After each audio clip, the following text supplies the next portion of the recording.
And we're back, and we have a great show lined up tonight. We're a day behind. The show got postponed from yesterday so that we could get more research and work done.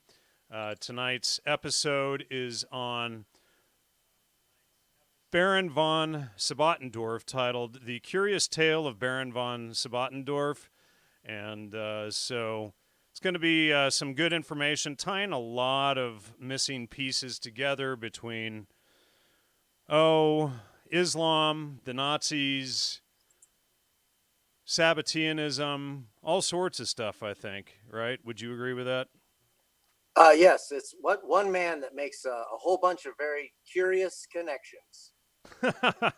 And really, where he shouldn't be. And von Sebottendorf was an occultist. He was an intelligence agent. He was, later in life, he converted to Islam. He was a member of the Thule Society, which was at the foundation of the creation of the Nazi Party, or the German Workers, German Socialist Workers Party, or however you call it here. I had it up a bit ago. But anyway, the guy's pretty important, and things are really going to be tied together tonight. Let's see. I was just looking up the full. I posted it to Facebook earlier today, the full title of the Nazi Party, and now I've forgotten what it is. So it's the National Socialist German Workers Party. So they were very leftist. They aren't, it's not like everybody today thinks capitalists and right wing is Nazis. That's actually not true. It was a leftist organization.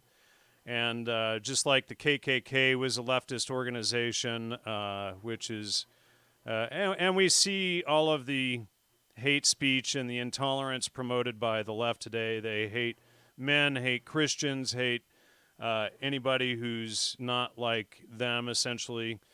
And so we see this rampant intolerance spread today by leftists, just like we did by the German National Socialist Workers' Party. But anyway, Todd, it's been, about a month since you were on? Welcome back. Hey, thanks for having me back on, Jan.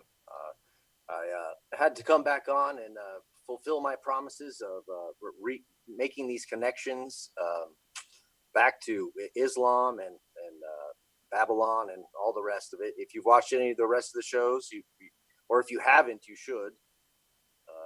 So go check it out. But today we're going to be talking about Baron von Sebottendorf, and he is a very strange fellow, and he makes a lot of connections, especially with Nazi Germany and Islam, and we can see that the occult influences of Islam are more prevalent than we first had imagined. So, as I like to do a lot of reading. So I want to give you a little, I don't know, page or two here of Baron von Sebottendorf and his history. So the first mystery of Baron von Sebottendorf's life lies in the fact that he was not born a baron, nor was his name Sebottendorf. He obtained the name and title later in life. He was born Adam Alfred Rudolf Glauer in Hoyerswerda near Dresden on November 9th, 1875. His father was a locomotive driver and veteran of the Prussian army who fought in the Austro-Prussian campaign of 1866 and the Franco-Prussian War of 1871. Rudolph's father died in 1893, leaving enough money for his son to finish his formal education. Glauer began training as a mechanical engineer, but never finished his studies. Instead, he lived a life of adventure in exotic locales and on the high seas until 1900. In Australia, after attempting to prospect for gold, he received a letter of introduction from a Parsi, which is a Zoroastrian, to a wealthy Turkish landowner, Hussein Pasha. He managed an estate at Bursa for this landowner, who was a practitioner of Sufism. He was also introduced there to the Termudi family. The patriarch of this Jewish family, originally from Greece, was a student of the Kabbalah and Rosicrucianism. So in my previous episodes that I have done with Jan, we were talking about Jews who had converted to Islam under the following Shabtai Tzvi. Right. So here we are in around 1900, and when this happened was in 1666. So here we are nearly 300 years later, and we're finding wealthy Jewish people in Turkey who are also connected to Sufism. So this solidifies the connection that I'd made previously to Shabtai Tzvi joining the Bektashi. So here we are having Jewish family in Turkey associated with Sufism. Although, of course, they say it's Kabbalah and Rosicrucianism, but we'll get to that later. Glauer, or Baron von Sebottendorf, was initiated into a Freemasonic lodge of which the Termudis were members. He remained, so the Termudis were that Jewish family. He remained in Turkey, learned Turkish, and studied occultism until 1902. Then he returned to Germany. But around 1908, some legal misadventures in Germany caused him to return to Turkey. So this guy, this guy is a weird guy. And he was arrested in Munich in 1933. Right, he gets arrested later because, well, we'll get to that. All right. But yeah, basically he came back to prove that he really is the originator of the Nazis, and then Hitler wouldn't have anything to do with it, so kicked him out of the country. Anyway, all right, where were we here? Okay, the next 2 years from 1902. So the next 2 years from 1902 were pivotal for the adventurer. In 1910, he founded a mystical lodge in Constantinople, which is I don't know how to pronounce this, but a tariqat of the Bektashi order of Sufis. The next year, he is legally adopted by the German expatriate Heinrich von Sebottendorf and also becomes a legal citizen of Turkey. This adoption was later repeated twice more by other Sebottendorf family members, all of which indicates just how important the acquisition of this noble title was to him.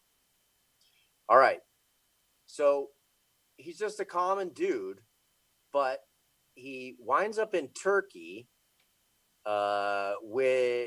working for a rich Sufi who then introduces him to Shabtai Tzvi Jews, who then initiate him into a Masonic lodge, who then introduce him to an expatriate from Germany who's also in Turkey, just like he is, and he gets adopted into royalty. Now, the reason why this was so important to him is something that we'll probably have to go into in a later show, but if you have the stomach for some pretty wild theories, then the Central Intelligence Agency YouTube channel that Jan put me onto has some pretty neat bombshells in it. The guy is homeless, and maybe sometimes he has little homeless rants that aren't very educational, but he goes to some very instructive places and will help you understand historical places and things. Yeah, and somebody a couple of weeks ago on the show had told me his name. I always forget the guy's name, but I wonder if I have a link. I think I have a link on my desktop here. If I can find it, I will post his channel up on the screen. Yeah, here. but just be warned, it is a homeless guy, but it's a very smart homeless guy, and he can give you some clues. I hope to do another show where I kind of meld some of his research with mine, and it's it's pretty. It has some pretty intriguing end points as well. All right, well, keep going on here. I'm So, looking for his channel right now, so I'll show it here. It should be here somewhere on my subscriptions. It's kind of hard to find because when you type in Central Intelligence Agency, you get everything but his channel, of course. And I'm sure Google and YouTube's algorithms don't want his stuff really, exposed.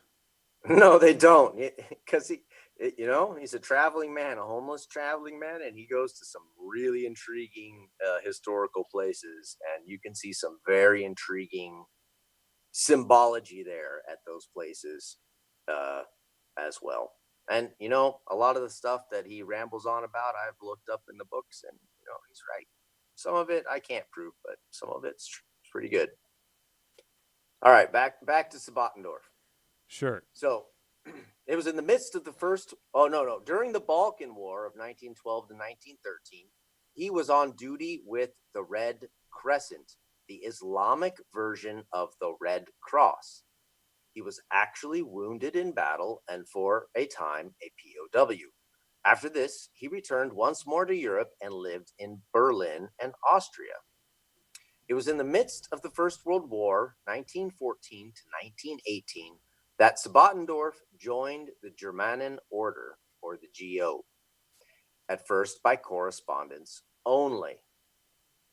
In September of 1916, he personally visited Hermann Pohl, who was the head of the order in Berlin. Subsequently, Sebottendorf was elected master of the Bavarian province of the order and became the publisher of the GO publications. I'm going to link his channel in the chat for people to help them find it here. Just FYI, that's the Central Intelligence Agency channel. All right. There we go. There's his channel and the links there, folks. Go ahead. Sorry.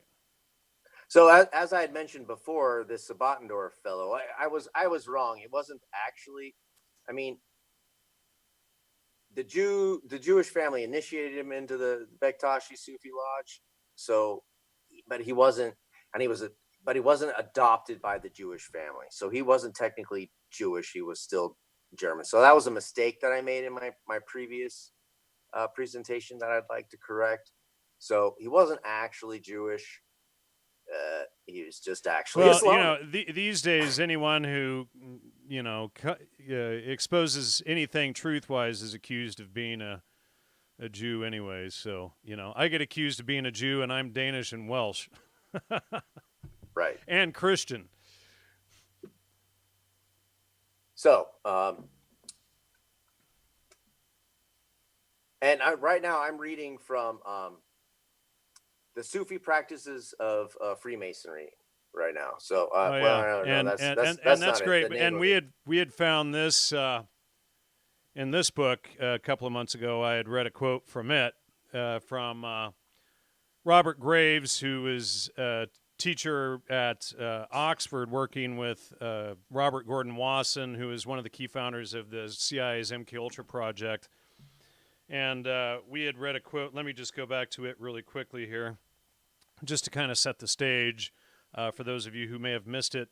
The Sufis are an ancient spiritual Freemasonry. Indeed, Freemasonry itself began as a Sufi society. So it's not a Jewish society, it's an Islamic Sufi society.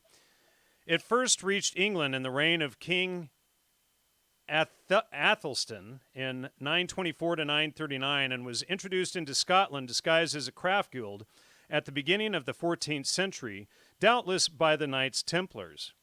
Its reformation in early 18th century London by a group of Protestant sages who mistook its Saracen terms for Hebrew has obscured many of its early traditions.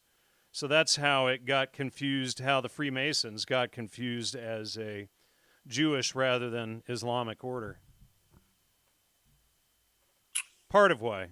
Go ahead. Yes. Yeah, it could be. So what I just wanted to say that the book I'm reading from here is Secret Practices of the Sufi Freemasons, the Islamic teachings at the heart of alchemy. So that is the name of this book I'm reading from here, folks. So, I mean, if you're into that whole alchemy thing, then you need to understand that it's Islamic. Yeah. Oh, you know what? And before you go on, I just want to say my channel has been demonetized. I'm going to be posting the link to subscribe, and please also, it's there under the show description, but please subscribe to the channel, help donate either through the Logos Media website or on Patreon. I'm not getting any funding through the channel anymore, no more super chats or anything like that. Maybe in a few weeks I'll get it back on, but they use trumped-up excuses that I have too much unoriginal material on my channel. That was the best they could come up with. Anyway, go ahead, Todd. Well, yeah, please support the show, folks. I don't know about you guys, but I've been here since the beginning, watching Jan, and he's been a real help to me. He introduced the Trivium to me. It helped me get away from the whole Gnostic drug taking track. So come on, like me too. I mean, the damn show used to be called whatever you can do. The show used to be called Gnostic Media, so guilty is charged here as well. And it's like you read the Bible and you go, oh, I get it now. And it's just you look around and you see all the degradation and iniquity going on, and it's like, oh, I get it. I just had to grow up first to really understand the Bible and what all this crap really is. So, well, that's an interesting word you use, the inequity, right? Well, the mystery of iniquity. That's what it means, the mystery of unequalness. So, what's that? Gnosticism? Well, no, that's from your Bible. It's called the mystery of iniquity, right? Yeah. And iniquity, the definition means unequalness. So that's why we have these men who consider themselves perfectible and they lord themselves over us. Doesn't matter what race or creed or religion you're from. If you've got a feeling of unequalness, as in I'm superior, right? Yeah. You know what I mean? Yeah, and then we have all of those special needs groups that get special rights against everyone. Never mind that we all start out with the same equal and inalienable rights under the Constitution, and then those people need to have special rights, and it's like it's like, wow, man, freaking ridiculous. Well, yep, the mystery of iniquity. All right, well, let's get back to it. So we were talking about how Baron von Sebottendorf, it's kind of a tongue twister of a name. He joined the Germanen Order and was basically put in charge of their publication. So, let's read into that. What he was really made was the head minister of propaganda. Let's read into that. He was in charge of their publications, which means Baron von Sebottendorf is now the head guy for propaganda. Okay, and this is after in the middle of World War I that he does this. All right. So the true nature and scope of the Germanen Order remains shadowy. Ostensibly, it was formed as a sort of mystical lodge within the more politically oriented Reichshammerbund, Imperial Hammer League, period. The mastermind behind these groups was the notorious anti-Semite Theodor Fritsch. Fritsch was instrumental in the invention of a biologically based anti-Semitism to appeal to those who had become disenchanted with the mass appeal of the age-old religious-based anti-Semitism with its origins in the medieval church. The GO was essentially a pseudo-Masonic order with ritual based on Wagnerian imagery. All right, now that's a very important paragraph right there, folks. You see, we were talking about that in the last episode. This idea of a Jewishness as a race is actually invented by anti-Semites. It's not even invented by Jews. All right? So, and then that idea of a racial Jew was carried on by the Shabtai Tzvi followers. Those. Oh man, the name for them is escaping me. What's the name of them? Sabbateans. Yeah, but that group that was in Turkey. Oh crap. Oh well, never mind. They're Sabbateans. That's what you said, Sabbateans. Yeah, that's it, Sabbateans. So the Sabbateans are the ones who latched on to this idea of Jews being a race, and those Sabbatean Jews are Jews who converted to Islam, right? And so the idea of a David Jew says race, Sabbatean Frankists. Right. Very good. Yes, well done. That's true. You can't, because Frank is the second coming of Shabtai Tzvi. Very good. All right. So this idea of see what people race, don't get is that the Sabbateans are Jews who converted to Islam in 1666, 666. So they followed Shabtai Zevi into Islam, and then what they did was they started doing all of these things against normal Jews to get them blamed for the Sabbatean behavior. And, a lot of atheist, quote unquote, Jews do that as well. But, it's they commit many of the things, as well as the atheists, that and they're not. What? Oh, wait. They're yeah. not even. Hold on. They're not even the offspring of Shem. They're not true Semites. They are.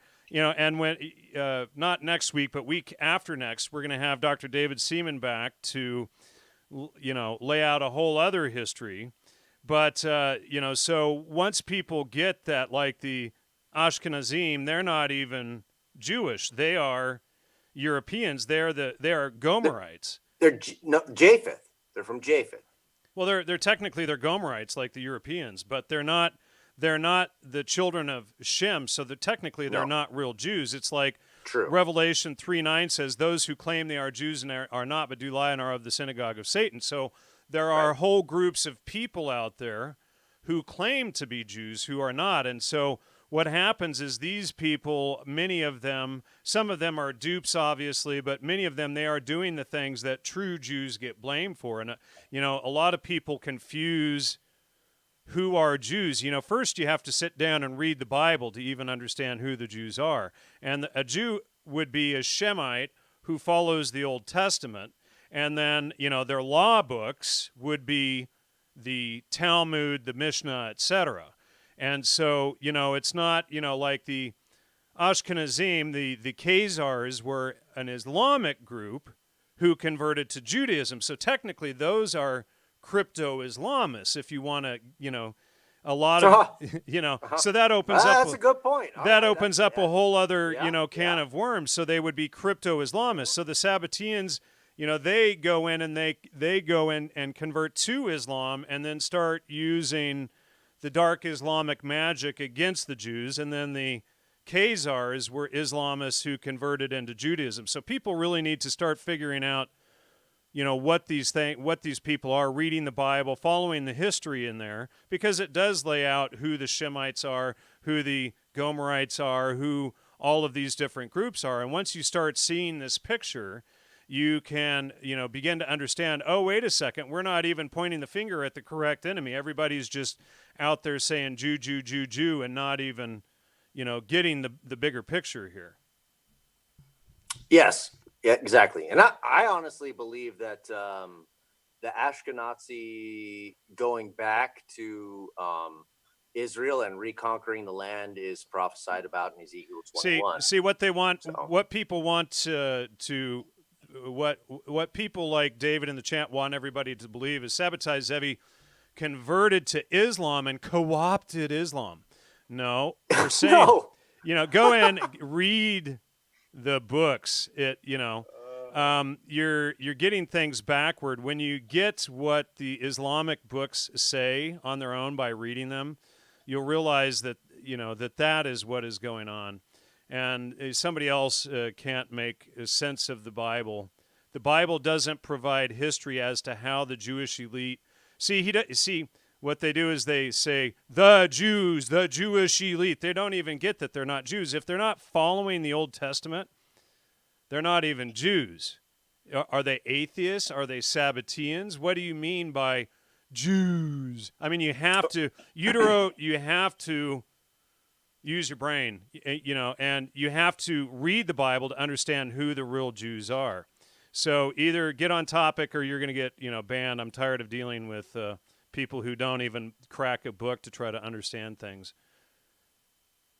Yeah, literally, guys. If you saw it on a YouTube video and someone just like put a bunch of wall of text in front of you and you didn't do any of your own study at all, then like please shut up. Yeah, he's saying, if you were presented with conversion to Islam or death, what would you choose? Well, obviously, that's not what Sabbatai Zevi did. He considered himself a messiah, and him and his group of dark Satanist occultists converted to Islam, and then a lot of them woke up and went back, to the Old Testament.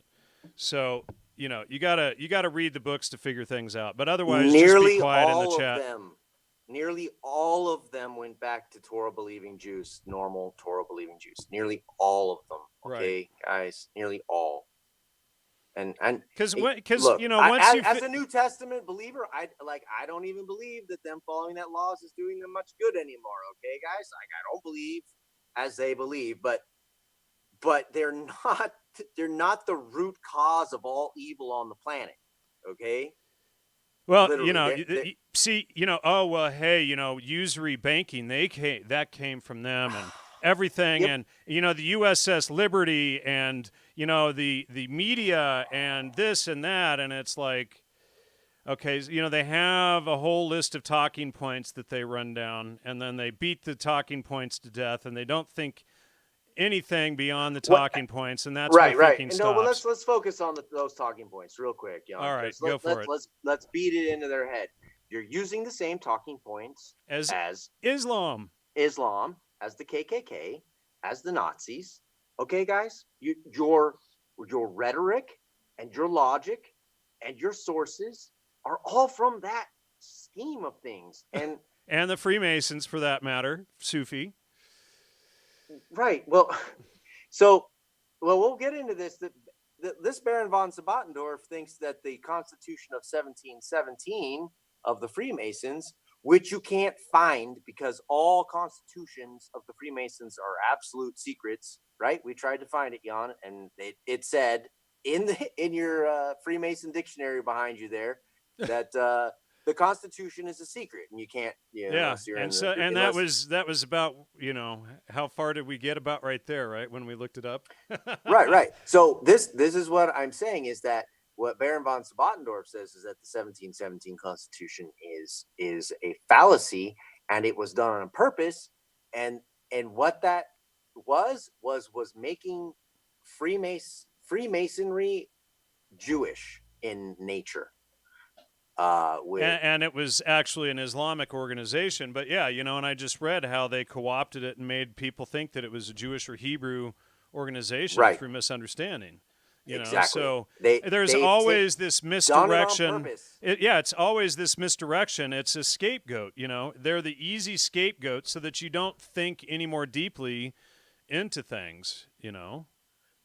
Right, and I'm going to read let me read the quote right now. Yeah, we should get back on topic here too.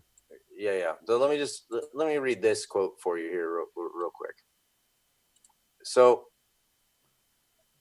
this, I'm going to give you a quote. I'm going to give you a quote from the 68th Convocation of the Rosy Cross Order, which is the Rosicrucians, and this is a book from 1916.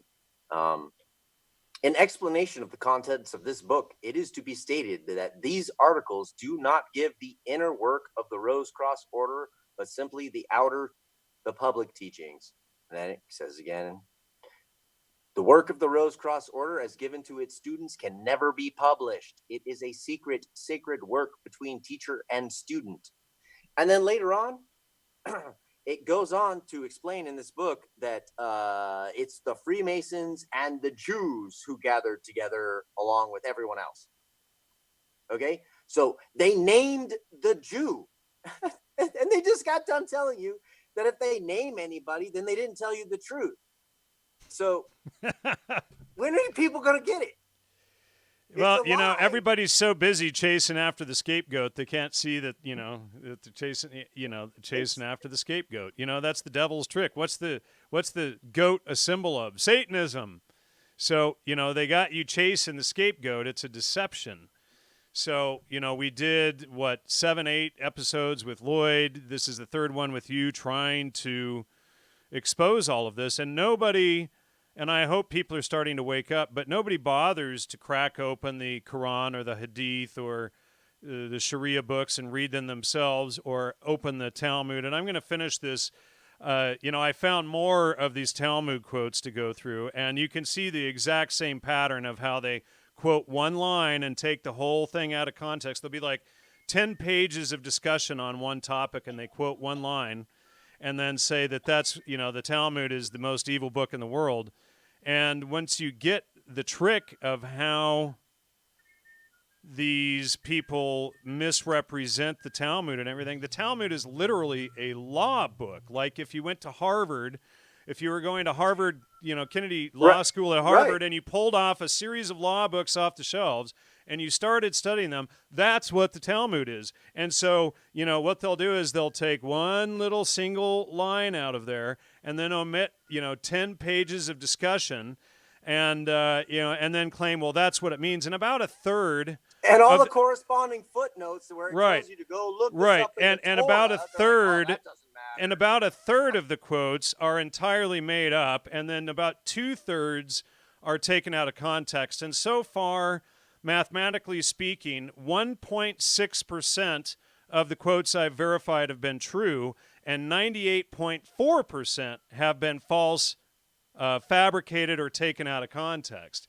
And so, the project ended up being much larger than originally expected. And then what I started doing is one day I was sitting here going through all these texts, and I said, I wonder if I go through and I take all these quotes and search them through the Islamic texts, will I find them there? Since I only found 1.6% in the Jewish texts, would I find them in Islam? And it took me 2 days to verify 75% of them in Islam, and it took me 2.5 months to verify one in the Jewish text out of all of them that I checked. I've checked about 60 or 70 so far. Only one panned out, and it took me 2 days to verify 75% in Islam. So it is possible to, read these books yourselves, understand what they say in context, and these, you'll have all these people out there lying that, you can't read the real Jewish Talmud. It's all watered down. Well, the quotes are there, the single line, but you have to read the surrounding text. So it's not redacted. You can find these things. You just got to use your brains and read the whole discussion in context, the whole legal discussion in context, and not just the one-liner paragraph and go, see Jan Irvin's line, he's a Jew shill agent, secret agent FBI. I mean, it's like I sent some of these people the actual citations to check everything, and then they accuse me of being an FBI agent and whatnot and creating some Hegelian dialectic because they're literally too stupid to check the citations and click the links. Like the links were right there to click on it and actually read it in the Talmud. So, I can only feel sorry for these people that, they don't have the intellectual capacity to study either that or they just have seriously dark agendas and are intentionally lying. It's like they go to Trump rallies and scream Jew, Jew, Jew, Jew, etc. And you got to, think that they're too invested in, in their hate narrative to even consider that, the stuff that they're putting out there is wrong. And, it's like as soon as you check the citations, it doesn't pan out. Go ahead, Todd. I'm going to stop my rant here. And we got to get back on topic, too. All right. So, yeah. Well, I agree with you. It's, when you get an idea that makes you feel like you're part of a crew, then, it makes you feel good. Anyway, so let's see. All right, yeah. we were talking about. So he's taken over for the propaganda order of the German Order. Um, it's it's it is now pumping out this idea from Theodor Fritsch of the racial identity of a Jew, and how it is by their nature that they're just wickedly evil.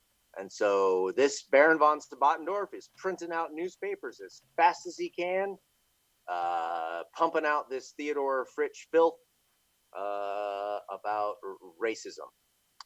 So as 1918 was drawing to a close, the fortunes of war and politics had turned against the Germans. The Great War was being lost, and in Munich, left-wing revolutionaries were clamoring for political power. Inspired by recent success in the Russian Revolution of 1917, the name of the Thule Society was adopted by the German Order as a cover identity. The society met weekly in rented rooms at the Hotel Virgestchen, whatever, the Four Seasons in Munich. But it began to take on a life and identity of its own under Sebottendorf's leadership. Occult topics were the subjects of lectures given by the Baron, this in the midst of open revolution in the streets of Munich. Sebottendorf only led the Thule Society from April 1918 to July 1919. So he initiated the switch from the German Order into the Thule Society, and the Thule Society is like a cover for the older German Order that existed before World War I. So the German Order now gives Sebottendorf leadership of their cover identity. Now it's kind of hard to figure out, like, is Sebottendorf really the mastermind, or is he just following orders? It's really kind of hard to know. So anyway,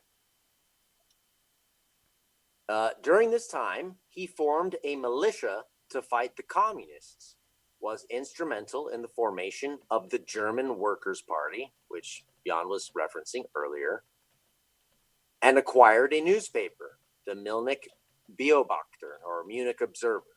In April of 1919, communists seized power in Bavaria. In this process, they took 7 members of the Thule Society hostage and subsequently executed them. This atrocity became a rallying point for the right-wing militias. The militias were eventually successful in turning back the left-wing revolution. The German Workers' Party was soon thereafter reformed by charismatic leader Adolf Hitler into the National Socialist German Workers' Party, called Nazis by their detractors. The newspaper was bought by that party and transformed into its mouthpiece, Der Volkische Beobachter, the Nationalist Observer. So notice again that this Baron von Sebottendorf is really heavily involved in the newspaper business, in propaganda, in print, well, for lack of a better term, he is a magician, like Owen Benjamin always likes to talk about, the wizards of words. So he's a wizard of words here, this guy. Terrence McKenna style there. Oh yeah. If you make of the word, if you know the words the world is made of, you can make of it what you wish. You know, and say that to the sound of a didgeridoo. Terrence McKenna, one of the dark occultists of our age. It's funny. I play the didgeridoo. I used to have one. I got rid of it. You sat in the corner for like 10 years and wasn't used. I can circular breathe and everything. All right. Let's see. Here we go. Obviously, all of these facts point to Sebottendorf's deep involvement with what was to become the Nazi movement in post-World War I Germany. It also seems clear that Sebottendorf and others were guided and financed in their efforts. What is less certain is how much these men were engineers of these efforts and how much they were pawns. The chronology of Sebottendorf's life shows that he was mostly involved in personal adventure and spiritual or magical pursuits, with a short active career from 1916 to 1919 as a political operative under the cover of occult organizations.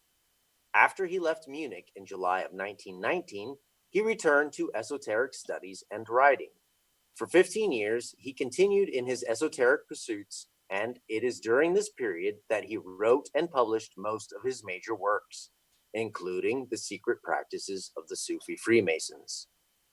Astoundingly, Sebottendorf returned to Germany after Hitler took power in 1933, tried to revive the Thule Society, and published a book, which seemed to try to take credit for getting the National Socialist movement started from within the Thule Society.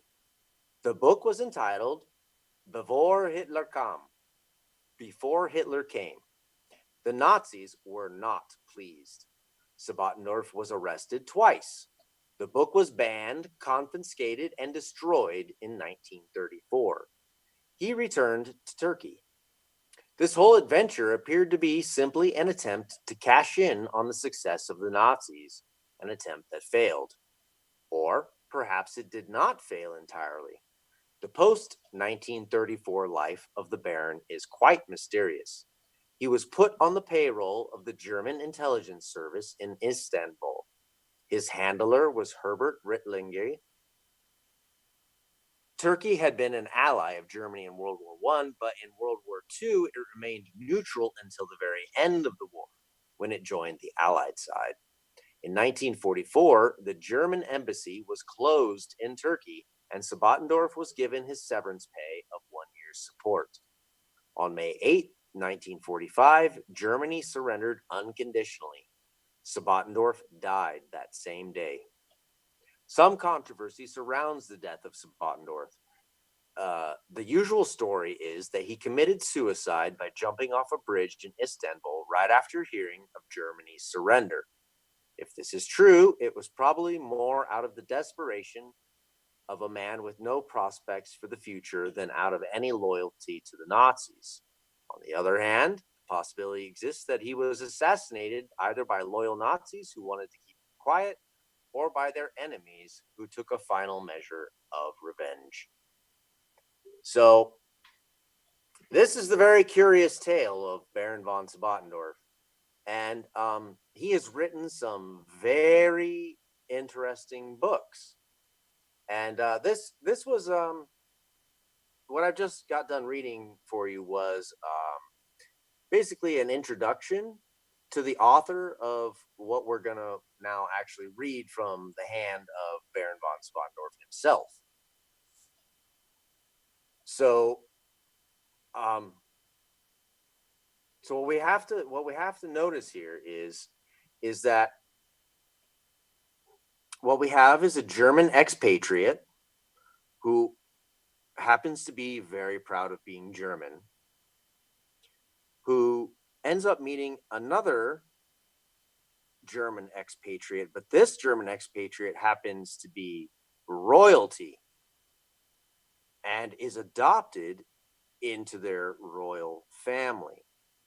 Now, this family exists in Turkey and is associated with Sabbatean Jews and Bektashi Sufis. Now, we also have to remember that Baron von Sebottendorf creates a school of Bektashi Sufis in Constantinople. Now, Constantinople is a very important place in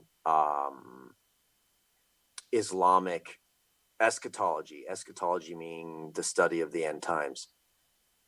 So Constantinople is an important place in Islam. And this guy, this random peasant dude from Germany, manages to work his way into royalty and then be so entrusted by the most, at the time, the most powerful occult school of Islamists to start a school. He gets their blessing. Now, that should be a clue to you that this guy's in like neck deep with these people. And from there, after he does that, he goes to Germany and gets himself involved in their occult groups and starts teaching, right? Because that's what he said he was doing. He was there in the middle of revolutions, but he's teaching them about occult sciences. Well, where did he learn his occult sciences from? He learned them from Sabbatans and Bektashi Sufis. So what do you think he was teaching those German occult societies? Well, anyway, we're going to get into what he is teaching these people. So now we're gonna talk about the book,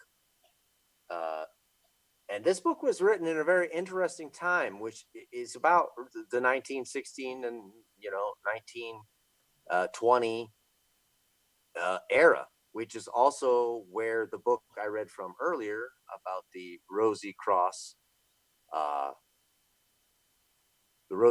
Order, when they published their book that I quoted from, is from near the same time as this.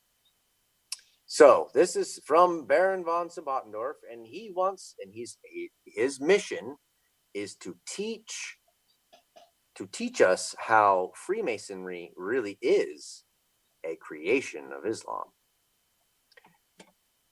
The West has always been of the belief that Islam is stagnant as a religion.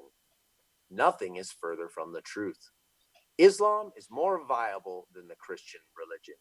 It has proven its viability.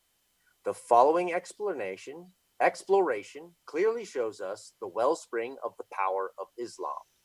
It is up to us to make the wellspring useful to the Christian religion as well. It was living water from this wellspring that brought everything to fruition in the early period of the church, and which produced the most glorious flowering of the Middle Ages. Only rationalism and materialism blocked this wellspring. Well, man, so this is like from the beginning of the book in like bombshells. If you're paying attention, those were bombshells. So it was the living water from this wellspring that brought everything to fruition in the early period of the church. So this is where we go back to our Templar connection, okay? The Templars brought back occult teachings from their crusades. And I'm pretty sure that this is what he's talking about. I will not be committing any sacrilege or profanation if I reveal this wellspring. Whoever reads through this book attentively and resolves to do the exercises shown here can in no way misuse the powers acquired, for only the one who is upstanding, courageous, and determined will be able to persevere to the end and profit from the exercises. What, like he did jumping off a bridge? Anyway, by profit, I do not mean, of course, external success. That only makes its entrance when a person has become good in his very core. The exercises of the Oriental Freemasons are nothing other than work on oneself for ennobling and for the acquisition of higher knowledge. From the subsequent explanations, it will become clear that they contain the secret of the Rosicrucians and alchemists, and demonstrate the preparation of the stone, which is what the seeker is longing for. All right, so right there, off the bat, we're connecting Sufi Freemasonic practices or Islamic Freemasonic practices with the origination of Rosicrucianism and alchemy itself in general, right? But hey, didn't you know that Karl Marx was Jewish, even though he was an atheist? And Well, yeah. therefore, Okay. and therefore, everything that you say is invalid because, people don't get that, if somebody is an atheist, they're technically not Jewish. But anyway, we're going way over some of these people's heads. Go ahead. Whatever. Like he who has ears to hear, let him hear. I don't care about the rest. So, but notice the Sabbatean, right? Invert the Torah. So, thou shalt have no other God before me. Well, I guess I'll have no God. So, an atheist Jew is, man, they're a good Sabbatean, right? Yeah, indeed. All right. So, but now he's also if you don't read the Old Testament, though, then you don't know what a Jew really is, and then you can just make stupid comments all day, and then everything anywhere in the world at any time is the fault of the Jews, no matter who it is. And then, it doesn't matter if it's Islam or whatever. You just say, but Islam was infiltrated by the Jews. But these infiltrate everybody, everything in the world, all the time, everywhere, forever and ever is the fault of the Jews. I mean, and then you just don't even think any more than that. I mean, it's a sorry excuse for what these people call thinking. Well, let the dead bury their own dead. Well said. All right. So, okay. So what? So he's admitting. So he's gonna release his secret now. Okay. So he's saying, I don't think that he's gonna create. He's not gonna commit any profane act by now releasing to us the secret that it is actually Islam who is the originator of Freemasonry, who is the originator of basically all mystical practices. Because if you really look at it, it's a full circle back to Babylon. So Babylon is really the origination of these mystery schools. Oh, but you mean the same place that enslaved the Jews and kept them captive, and so then right. Oh, so they were slaves there. So then, therefore, if you don't think, then you would say, well, Jews escaped eventually. So then, therefore, Yeah, it's a really sad story that they're spinning. Because I mean, my head hurts trying to follow through their logic, But whatever. we're sellouts because we don't buy into it, Go Oh, that's ahead. fine. That's good. That's good. All right, so he's gonna let us know. He's letting us know the secret here. I said nothing other, but that is the highest, the most unique thing that the seeker for knowledge can strive after. And he's talking about the stone. So it's the alchemist, the philosopher's stone. He's talking about the philosopher's stone. Okay. I will not require faith in my words from the reader, but rather I will prove my explanations. I will prove that Oriental Freemasonry authentically preserves to this day the ancient doctrines of wisdom which modern Freemasonry has forgotten.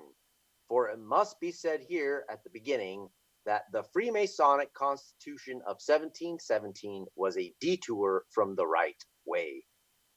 Now, we alluded to this earlier. And I am firmly convinced that the 1717 Constitution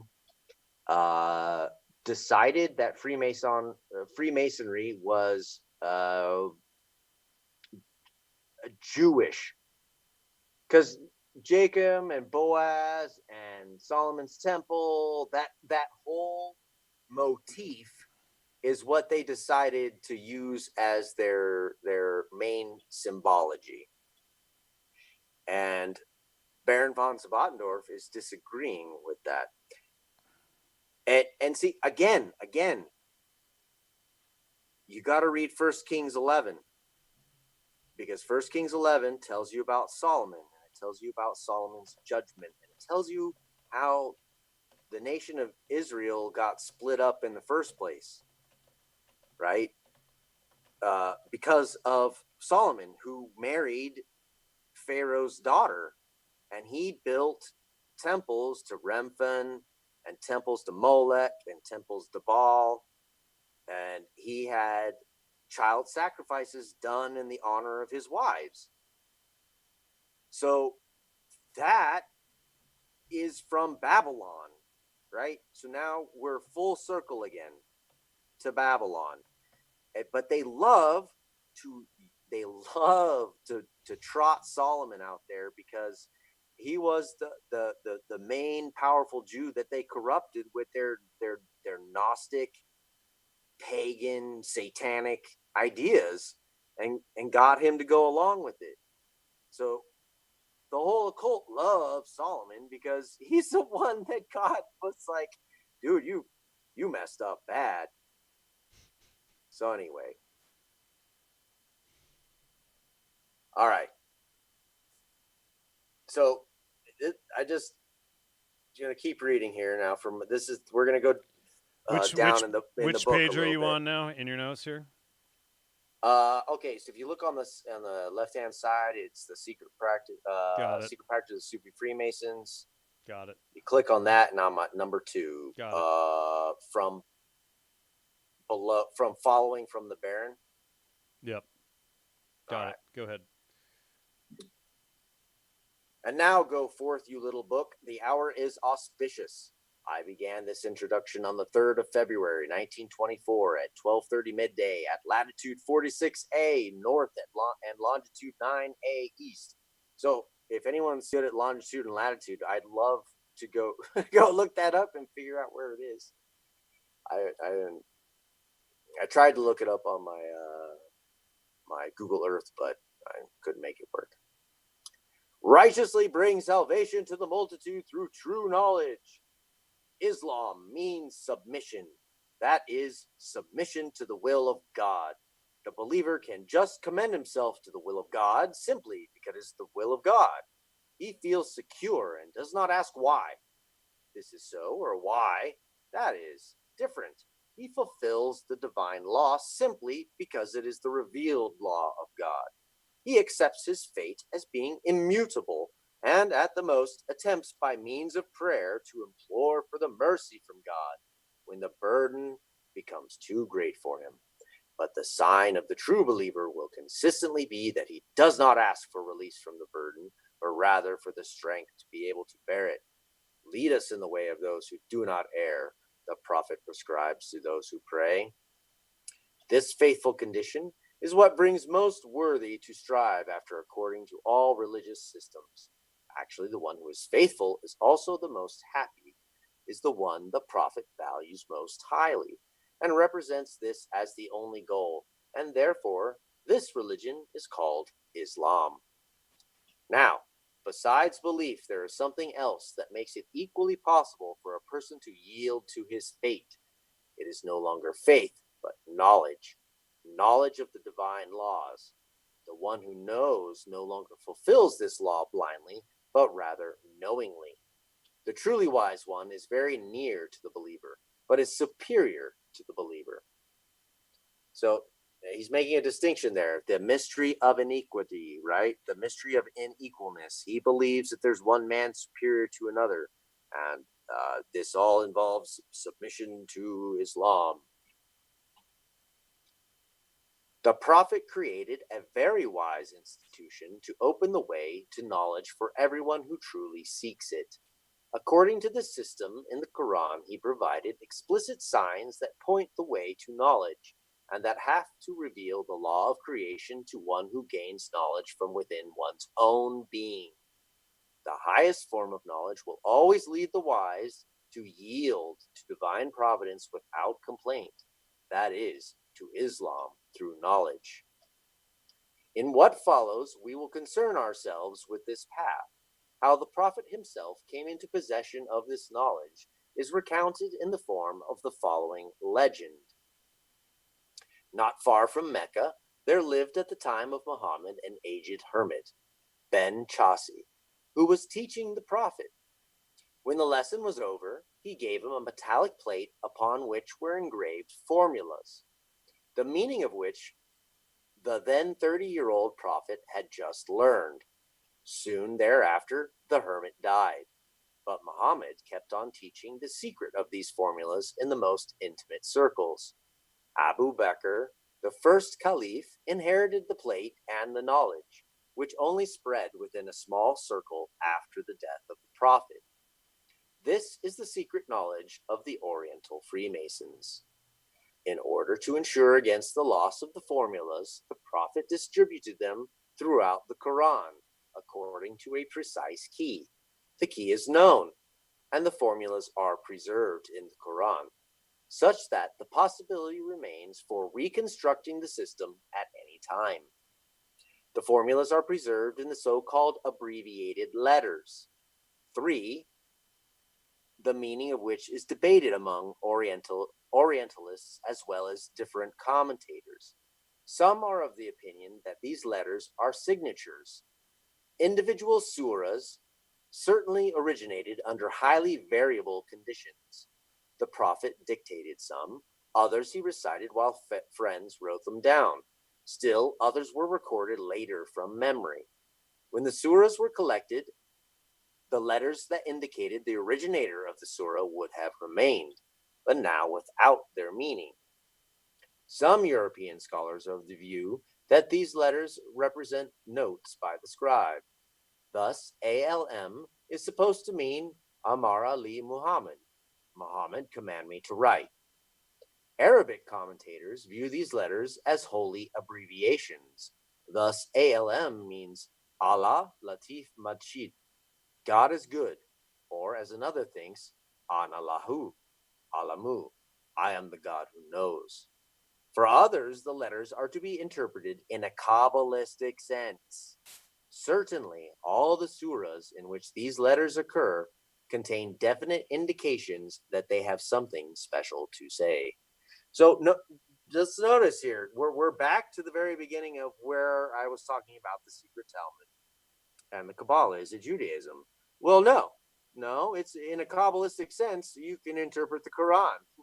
And why? Why can you do that? Well, but that's because the word Kabbalah actually originates from Arabic. And it's the Arabic and the Babylonians who have actually instituted this whole Gnostic, mystic, satanic way of doing things. And it's by the recombination of letters. And what do they actually mean? And it has a lot to do with vowels. And the reason why it has a lot to do with vowels... Go back to your second show where we described all of this. Right. And the reason why it has a lot to do with vowels is because these Semitic languages don't have vowels. Right. The vowels are implied. So you can take 3 different consonants and put them together, and you can create a multitude of different words from those 3 letters, depending on the context and which vowels you were supposed to put in there. So now these occultists, with their written writings, that's just what they're doing. They're playing with the letters. They're playing with the definitions. They're playing with what is there. And apparently there is some sort of mystic key or formula that these people know. And while I don't understand the key as given by Baron von Sebottendorf, and I'm not going to go into the whole definition of each and every single letter in the Arabic alphabet and its occult meaning as he describes it, but it's in this book. Every single letter is addressed, what it really means, how to scramble it up, blah, blah, blah. I'm going to stick on the main points, but this has a lot to do with scrambling up letters in order to create mystic experiences. All right. He's going to say it right here. The Arabic language, like all the Semitic languages, does not write the vowels. If one does not read these letters as such, but rather as words, they yield no meaning. For this reason, people have been scratching their heads over the meaning of these letters. But in actuality, these are the secret formulas concealed in the letters that someone who knows the truth can now easily read and pronounce. All of these formulas are compounds of the vowel A with one or several consonants. Now, the secret doctrine shows that the surah in which the formula occurs specifies the number of days in the system the given formula is to be practiced. The table of the prophet appears on the next page. So that's what I left out. I'm not going to leave out the table of the prophet because it's a bunch of goddamned mumbo jumbo. The formulas are present in 29 surahs. For those who do not know anything about astrology, it is noted that astrology knows of 28 mansions of the moon. Now, the moon, the symbol of the moon is the symbol of Islam, which amounts to the 29-day synodical rotation of the moon. The Persian mystic Mahmud Sebesteri, a Mevlevi dervish, says in the Gulshan Ras, and because Cancer found itself related to the moon, it bound itself by head and tail to the moon through stations 28, goes its course. It positions itself in opposition to the sun's light. Then it shrivels up like a date stalk as God ordained, who is alone the one who wisely contemplates this correctly, as a perfect man understands it well. There is nothing vain about it. Seek only in the Quran. There you will find the plan. Whoever can't find it has weak insight. Astrologically, the zodiacal sign Cancer is the house of the moon, which represents the soul.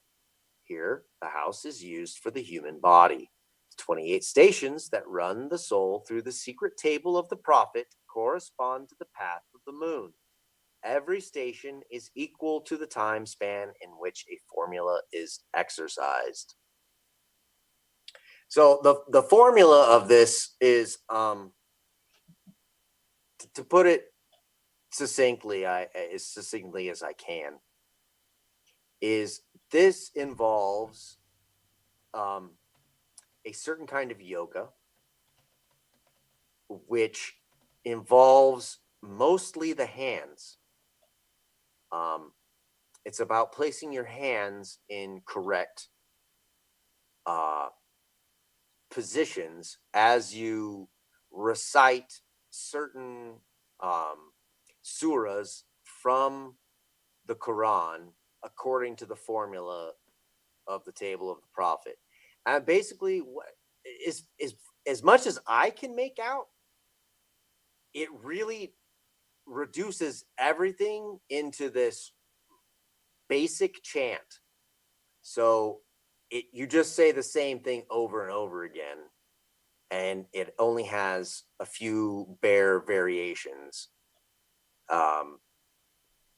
which seems to be the opposite of the Jewish version, where they were like trying to combine as many things together until they spun out and had a mystical experience. This Islamic version seems to be trying to simplify it And as inverted at much as that. possible. Is it Well, also an yeah. inversion? Yeah. Well, I suppose so. But that whole Jewish mysticism, it all arrives from the reign of Solomon. So, and that's when this whole paganism moved its way into Jewish mystical thought in the first place. Well, I get that's probably not even true. They probably brought that crap with them from Egypt, for all I know. Anyway, it is like it was said. It is the what was the word it used? The profane version. I forget the word it used for it, but it's like a really simple. It's just these people are to the point. Like it said in the beginning, this is about faith and your fate, and you just accept your fate no matter what, right? So that's what this is about. It's a really simplifying version of mysticism, which is why I think it has taken over the occult, generally speaking, because it's so simple. You don't have to be so super informed about everything to get this kind of experience. You just have to be a barbarian like Muhammad and just, dress up in women's clothing and go sit in a cave, and then you're good to go. And molest children. Well, that's later on. You know, you got to Oh, first okay. wear the woman's Well, you got to dress, murder right? like 3,000 people too. Yeah, and let all those demons enter you, and then you're good to go. Then you can. But you Get have your to go into pedophilia. an underground cavern, like the dark occultists always do, right? In the, the Yeah, Gnostics, and etc. guess who else was obsessed with caves? Who? Hitler. Oh, really? Yeah, he sent special teams of spelunkers all around Europe to explore in caves. Obsessed with caves. I wonder why. All right. So we're gonna go to the next part here. What he has to say about this Sufi Freemason. This is the path the dervish order is accustomed to taking. This not only has to do with a general sort of knowledge, but they also attempt to acquire special powers by means of a special practice. However, for the most part, the dervishes are people who strive after higher knowledge and from whom the spiritual leaders of Islam will be drawn. If they pass the time of testing, which usually lasts 825 days, then they will receive higher initiation. If they are capable and if they have the desire, or, on the other hand, they receive more specialized instruction in order to attain certain magical characteristics. If they show no further capabilities, they just remain in the lower grades of the order. This higher initiation is the exercise of Freemasonry, and it is, as we will see later, the work of the alchemists and the Rosicrucians. These exercises are characterized by the use of the 3 signs of recognition employed by modern Freemasons: sign, grip, and word.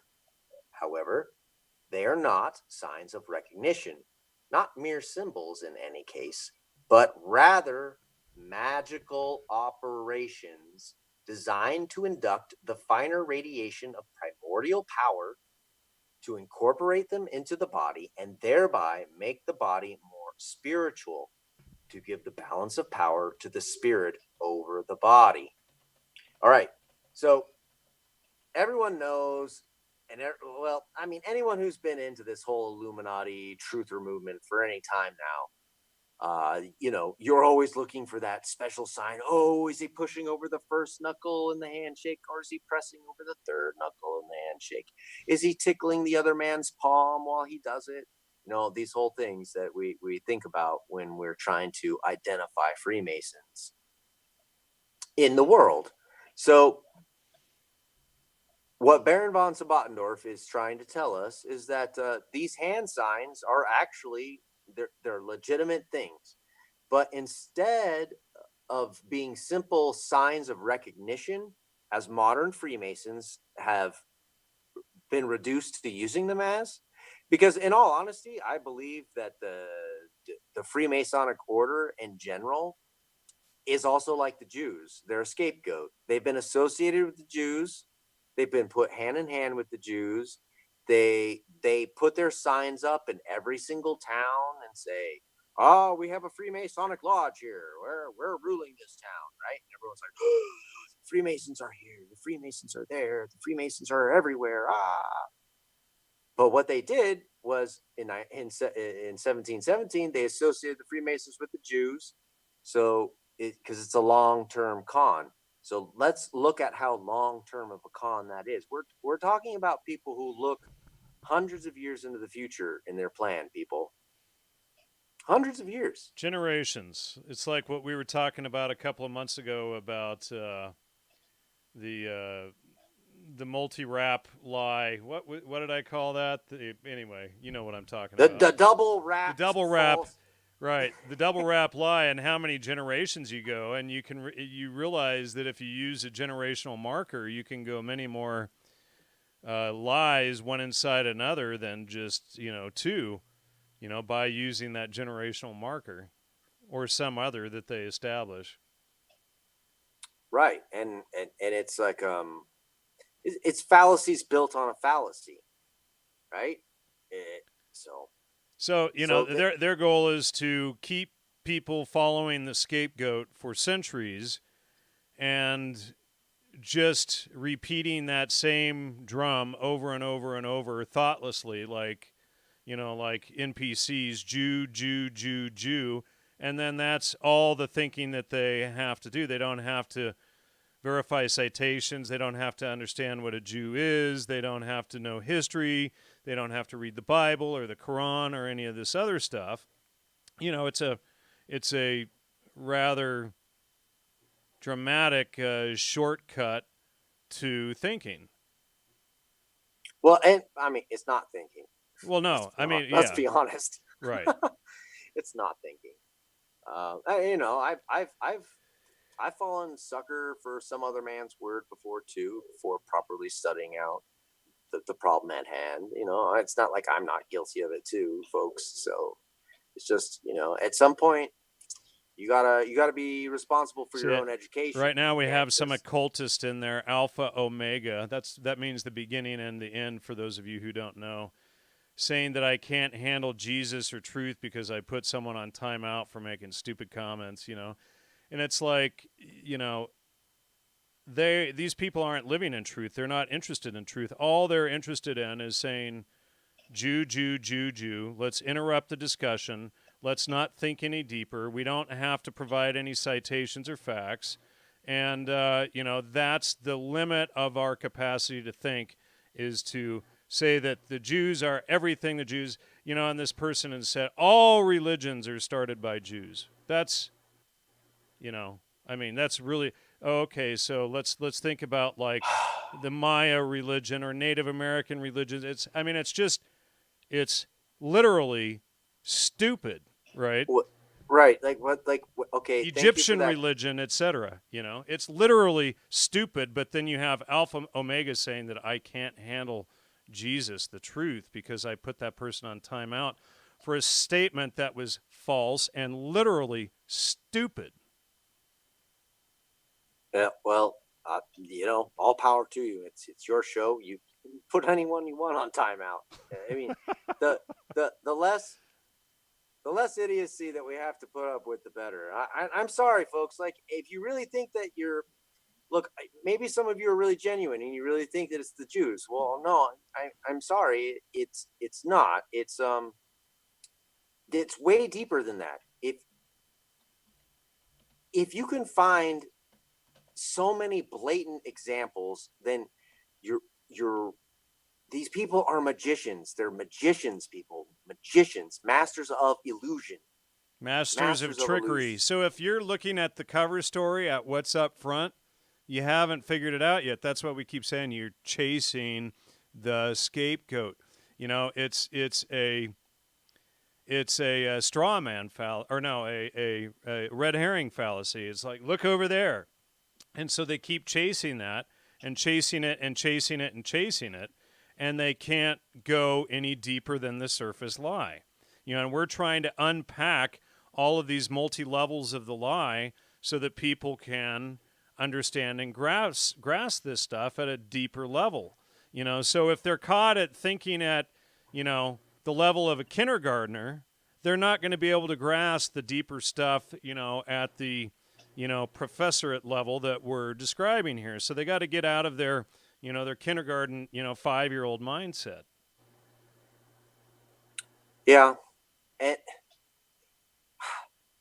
like I was trying to describe it about with Shabtai Tzvi and that whole thing with the Sabbateans, is what Islam found with the Sabbateans, in my opinion, is a group of people who are willing to call themselves Jews and be boogeymen. But they're really, because that's perfectly said. Because that the Quran requires that there be an evil, nasty Jew. The Taqiyya, they have to use deception to trick non-believers. And it's like, I've tried to make this point so many times, and let me just pull up my Bible software here so I can show this on screen. Revelation 3:9.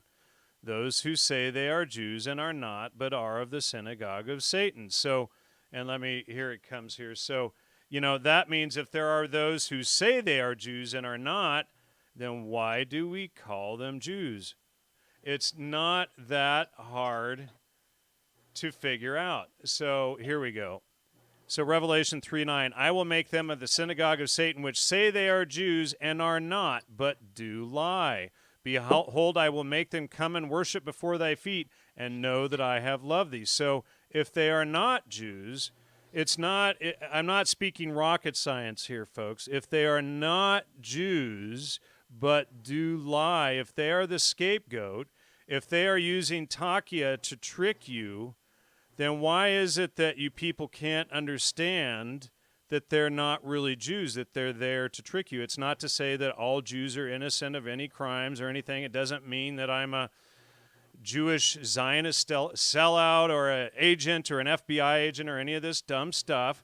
It means I'm trying to get you to think on a little bit deeper level to try to understand these concepts so that you can begin to realize that there's things going on here. You know, it's like most of the people that are called Jews are actually Gomerites. You know, like the Ashkenaz, they're not even real Jews. You know, the Sabbateans are not real Jews. The Jews follow the Torah, the Old Testament. This is why you have to read the Bible to understand the concepts, you know, and crack open the Talmud yourself so that you know what the legalese, the legal discussions there are actually about, so that you're not caught up into the stupid rhetoric of, oh, you know, the Talmud is the most evil book ever written and it promotes pedophilia and blah, blah, blah. And meanwhile, if you want a real religion that promotes all this stuff, it takes you about, 30 seconds to find it in Islam. Exactly.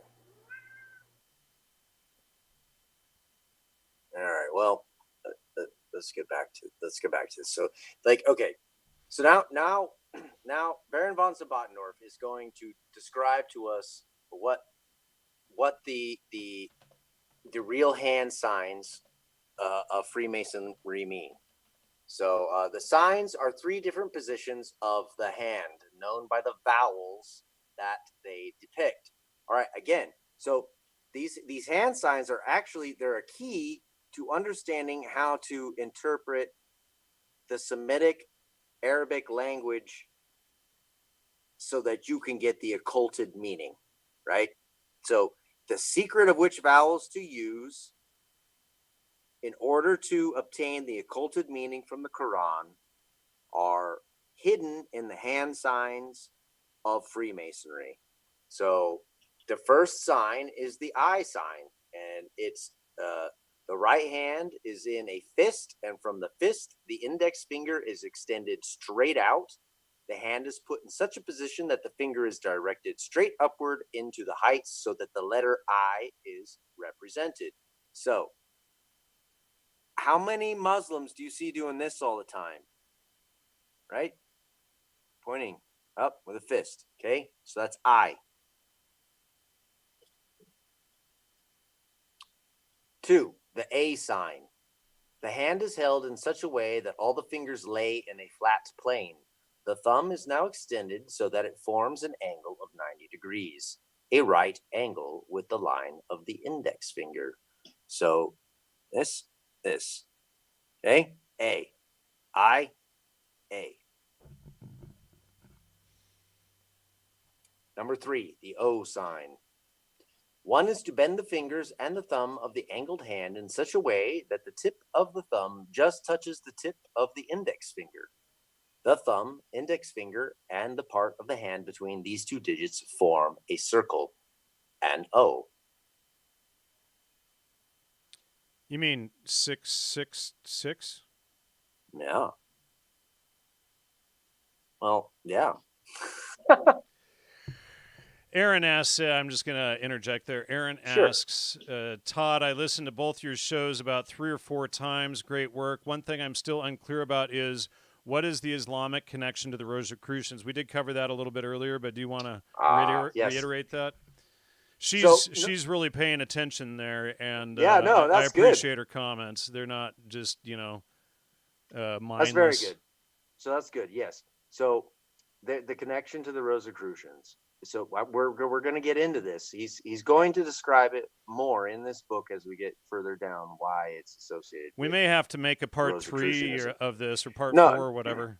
No, because I'm working through a book right now, which is Secrets of the Rosary. which is Secrets of the Rosary is Rosicrucianism. It is the Christianized form of this Gnostic repetition of words and phrases and scrambling them up in different ways associated with different yogas, both normal stretching and sexual yogas. So yeah, actually the next time I come on the show is where I want to really make all those connections. But right now I am sealing the deal on the fact that the Nazi impetus was driven by Islamic ideas, as I had insinuated in my last show. And the next time I come on, I'm going to flesh out the whole Rosicrucian thing in full detail. But for today, I'm going to introduce the fact that they're connected to the Rosicrucians. All right, so now these are the hand signs that I've just described. Now we're going into the grips. So the grips are performed in proximity to different parts of the body. So 1, the neck grip. And this to me is the most important one. And also to Baron von Sebottendorf, it's the most important one. And what I would like for you to notice is that it is quite scary what this means. One places the angled hand on the neck in such a way that the thumb touches the right carotid artery. The index finger lies on the larynx, and the other fingers are in a flat plane with the index finger.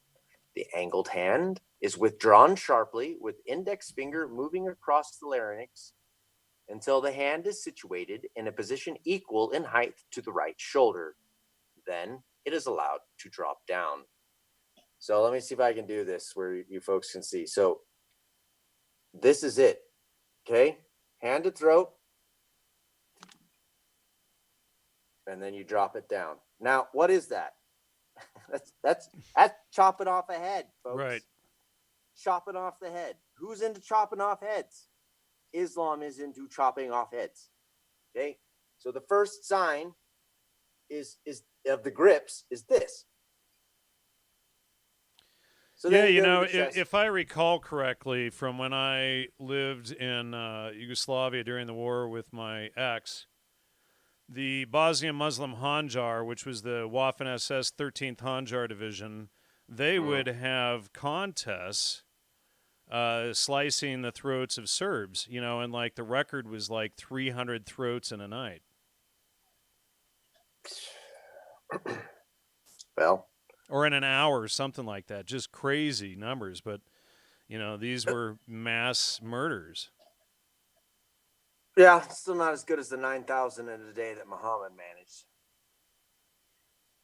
So anyway, then see here, this person is like, when I interviewed Norman Finkelstein and Shlomo Sand, that was back when I penetrated the truth, but I seem to have done a 180 flip, and I don't go into the truth anymore. That's if you're incapable of checking the primary citations and you only rely on second and third hand sources and what others tell you to think, when we follow research and use the trivium in critical thinking, that's what it's about. So rather than appealing to what other people tell you to think, follow the primary citations and check our research yourself.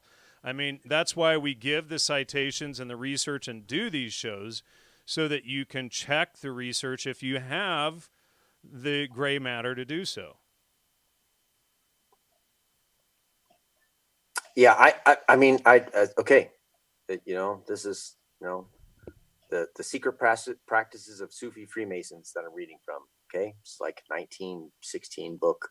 It's from a guy who is like a legitimate who founded the Thule Society, which founded Nazism, and he's a legitimate occultist and intelligence agent, and helped create the Nazi Party, and but we're not investigating truth anymore because people are too invested in their stupid agendas to think through the facts, that's like, okay, well, if we don't repeat over and over Jew, Jew, Jew, then that means we have to think a little bit harder to come up with another answer. Oh God! And here we're providing section. the actual research so that they can figure it out. But it's like if you're running on 2.5 cylinders or whatever, this might be a little deep for you. Well, that's all right. It's funny. We're okay. Whatever, dude. I haven't spent the past 20 years digging through old books trying to find intriguing occult information to bring to you. No, I just been wasting all of my time. And I'm just here to mislead you guys because, trolls out there say so, and you guys don't have the intellectual capacity to fact check our work and realize on your own that they're lying to you. So it's not that hard to piece together if you actually think and do the work yourself and stop regurgitating dumb crap. Go ahead. Anyway, it goes through the different grips. So there's the neck grip, the chest grip. I showed you the neck grip. It's a beheading symbol. Okay, that's what it is. The rest of them, they're like doing the same kind of mumbo jumbo, only over your other organs. Crap. Not really that important. So, and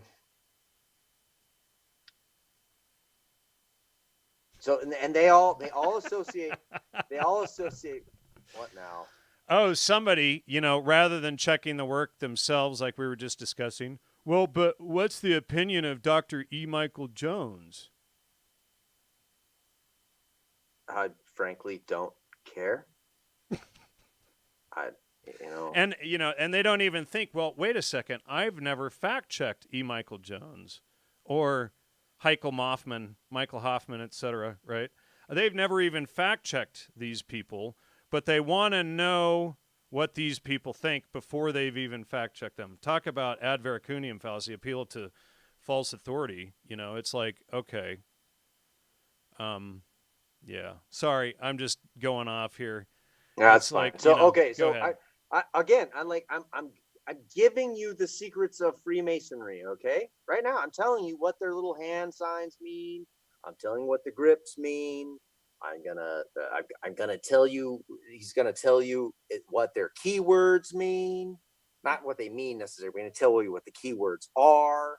Then he's gonna go down and he's gonna tell us about the symbolism. So just pay attention, guys.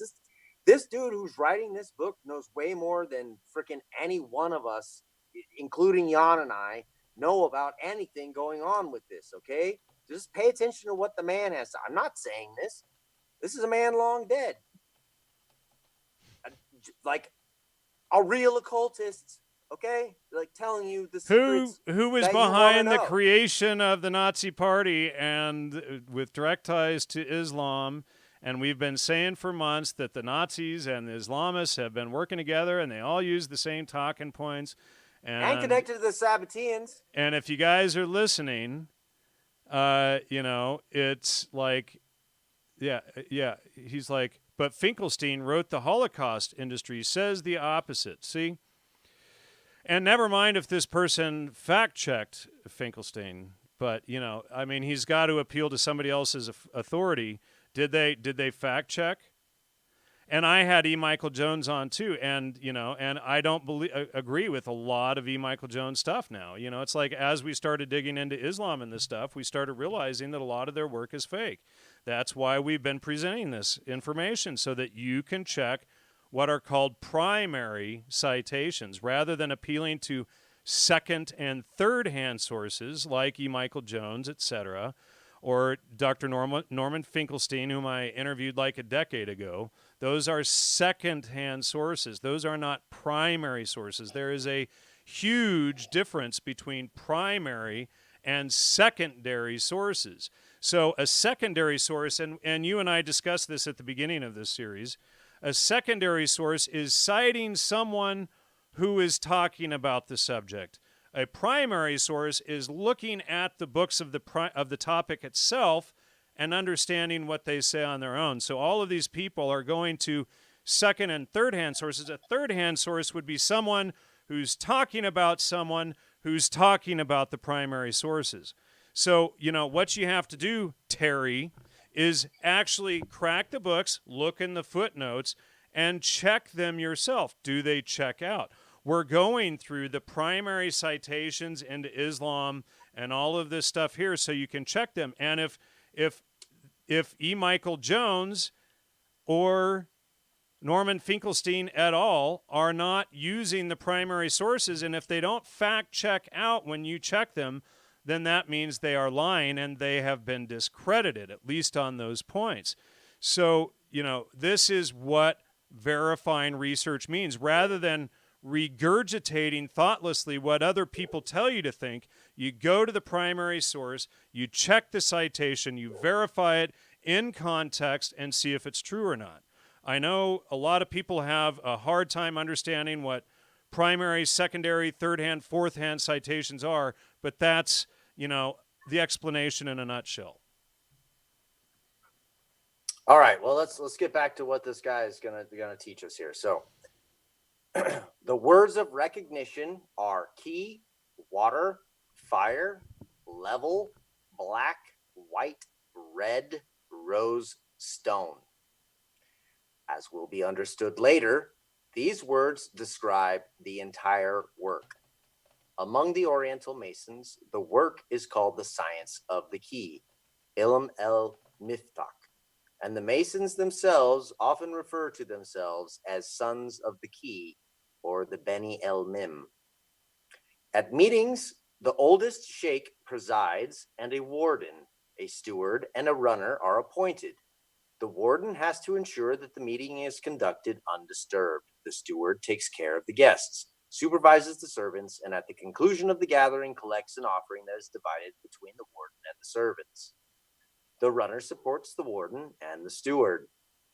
The sheikh opens the session with the fire sign and the word alam, which the Beni el Mim actually used to indicate let's begin. After the questions to the warden, the steward, and the runner as to whether everything is in order, the sheikh says, "My brothers, we are secure, we are provided for, and we are served. The sun is shining. Let us open heaven. Brother runner, hast thou the key? Worthy master, I am the eye. Brother warden, hast thou the key? Worthy master, I am the A. Brother steward, hast thou the key? Worthy master, I am the O. My brothers, without the key there is no knowledge. I am water, fire, and level. What are you?" The warden answers, "We are black, white, red, rose, and stone." Then the master, "Holy is our science. Let us acknowledge there is no God but God, and Muhammad is the messenger of God." Now everyone present makes the star sign on their chests, whereupon the confession of faith is repeated simultaneously by all. So now the star sign, right? Star sign. Where else do you know that from? It's actually a Jewish blessing. Nanu. No, that's from Star Trek, man. Oh yeah, Spock, yeah. And they say it's Jewish, but it's not. That's not a Jewish sign, people. That's an Islamic sign.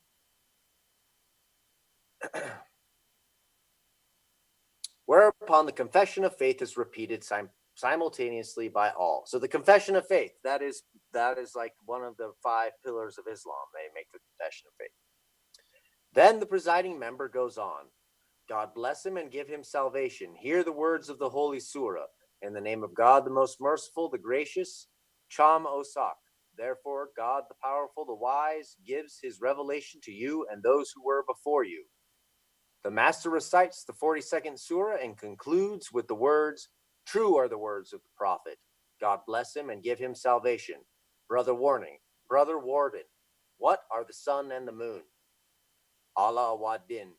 That means God and soul, or also religion and faith.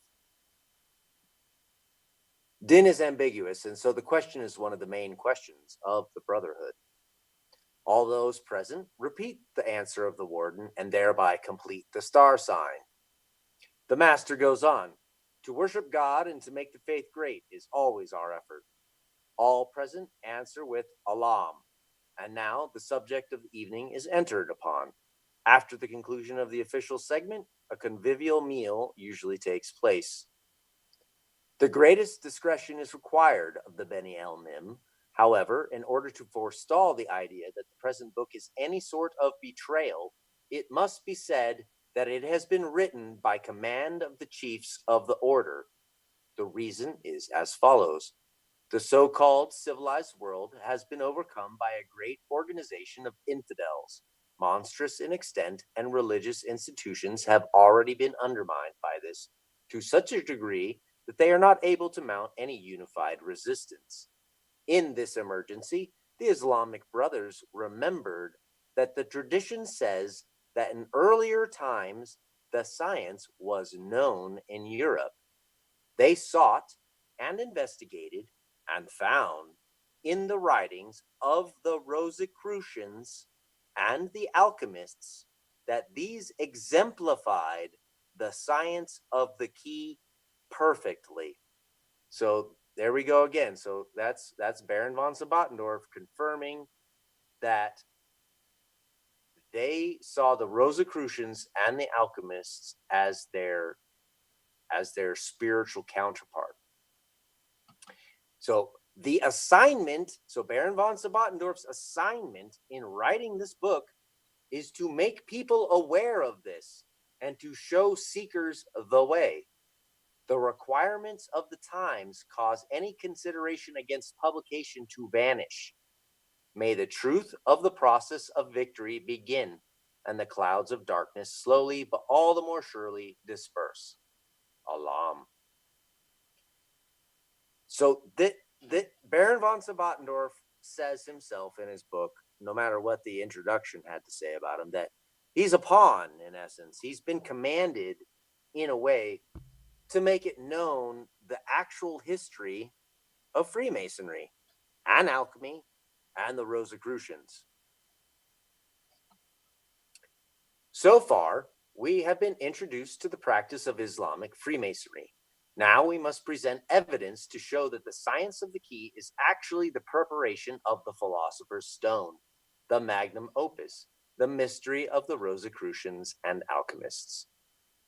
Anyone knowledgeable about these writings will recognize the connections with ease, if they are not so stupid as to think that such a recognition is detrimental. That is, the dogma or opinion that one already knows everything, like some people in the chat. I do not undertake to oppose such an opinion, for that would be a useless beginning. I console myself with a verse I once read somewhere. The philosopher Pythagoras conceived a new doctrine, and so he brought, since he was, of course, still a heathen, 1,000 sacrificial bulls to the gods. It is now no wonder if the oxen tremble as soon as they get wind of a new truth. Well, I see a lot of cattle trembling, a lot of goy boys trembling out there at a new truth. Yeah? Oh, for sure. Yeah. Oh my God. Excuse me. Rather than just checking the citations, though, we all sold out. Right. No. Yeah. You know everything. You're good. Yeah. You don't have to think. All you have to do is name call Jews, sellout, is agent, FBI agent, Logos denier. Money, or wait, what do we do? We sold out for shekels, any stupid thing that you can think of to keep from actually thinking and having to fact check citations, And by the way, just go to the same sources spreading all of the neo-Nazi crap, and then pretend that they're actually telling you the truth, and never mind that they don't ever provide any citations. They just, troll the entire internet with their hate speech. And, those are the legitimate sources, and we just have to beat those drums repeatedly. Yep. And folks, by the way, the channel is demonetized. Please support the show, subscribe to Patreon, hit the subscribe button below. And, please, if you can send donations in the from the website or from Patreon, etc., we greatly appreciate it. We are listener-supported, always have been for nearly 11 years now. Yeah, support the show. please, there's a bunch of you in there. Please throw up some donations. Greatly appreciate it. And again, we can't do it without you. For those of you who actually follow the research and follow along and don't get caught up in what second and third hand sources tell you versus primaries, we greatly appreciate your support. All right. Well, we're getting to the end of this. We only got right. 15 minutes late, so left. Yeah, we do need to wrap it up here pretty quickly. Yeah. Modern Freemasonry, which since the Constitution of 1717, which again I would love if anyone knows how to get a hold of a 1717 Constitution of the Freemasons, I would love to have it. Can't find it anywhere. Which since the Constitution of 1717 was developed into worldwide Freemasonry, both is and is not the continuation of the old Freemasonry of the Middle Ages. It is so far as outward appearances are concerned, but as concerns the nature and content of the teaching, it has entirely abandoned the ways of ancient Freemasonry. It has placed itself on a purely humanistic basis and views salvation as a matter of external progress moving from the outside inward. Ancient Masonry views, or rather viewed, its assignment as the ennobling of the individual. It taught a system whereby the individual being had to begin to become better, and it hoped that this person would then function like leavening in the mass of the people. This hope was justified as long as there remained a religious unity in the Western world. As soon as this unity began to crumble, the powers of the shadow started to win the game, and the emerging Enlightenment gradually overwhelmed the old sources completely, such that the meanings of the symbols were forgotten. Modern Masonry has no system of exercises such as ancient Masonry did. The word jachin, which is imparted to the apprentice, signifies nothing to him other than that it is a sign of recognition of the first degree. However, that the two vowels I and A are contained in this word, and that these are the work of the first degree, has been forgotten. The column jachin is the upward pointing index finger, just as still today all minarets around the mosques are compared to index fingers. The column boaz is the thumb. In the second degree, the apprentice is to work on the A and the O.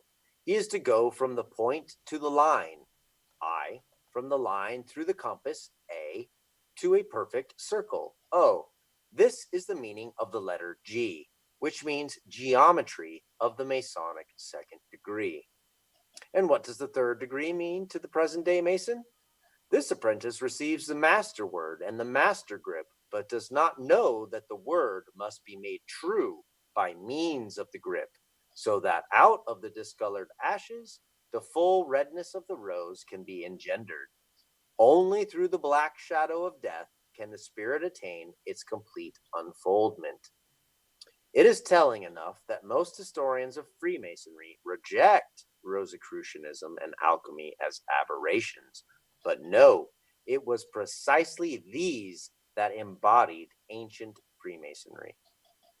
Now, a lot of things were alluded to in what I've just read to you, but it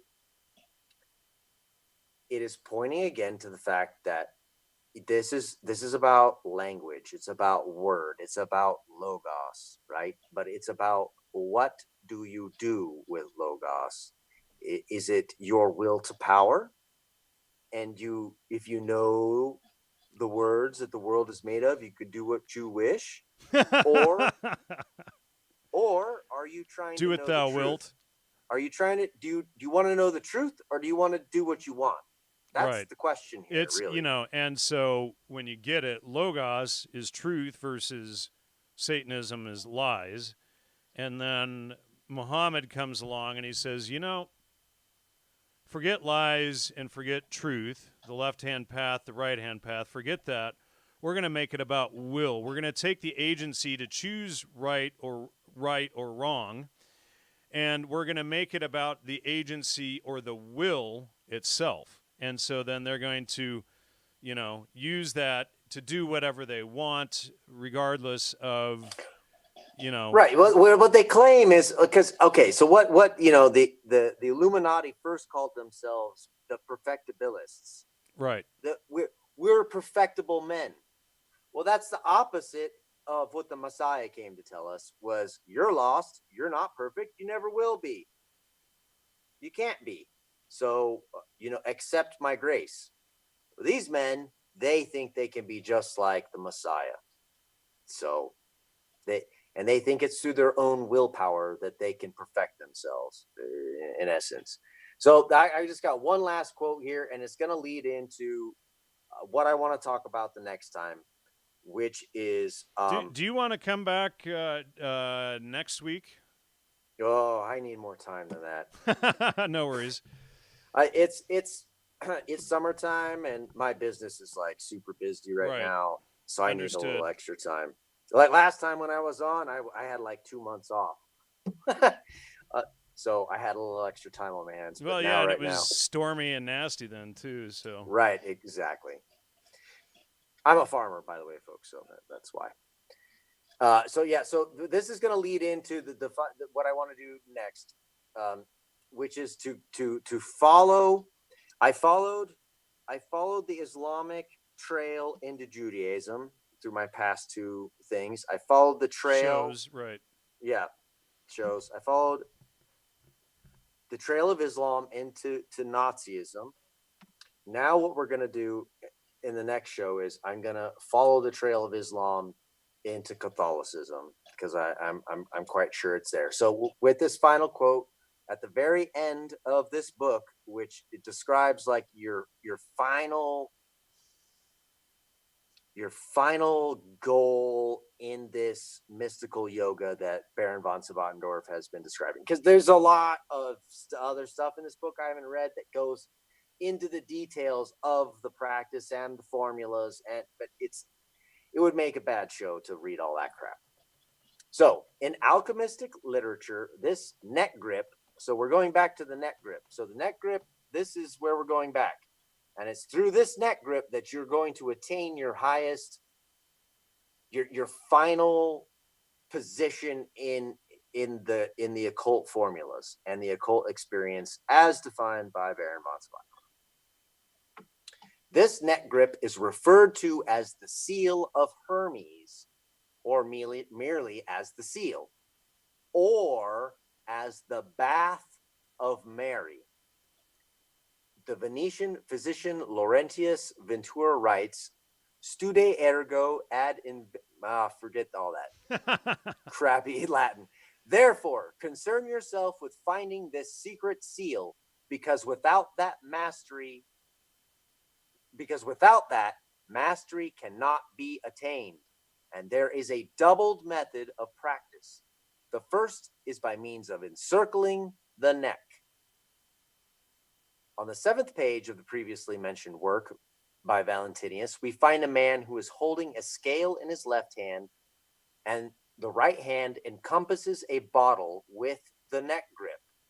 The level of importance the translator places on this drawing can be seen in his polemic concerning the seal or the bath of Mary.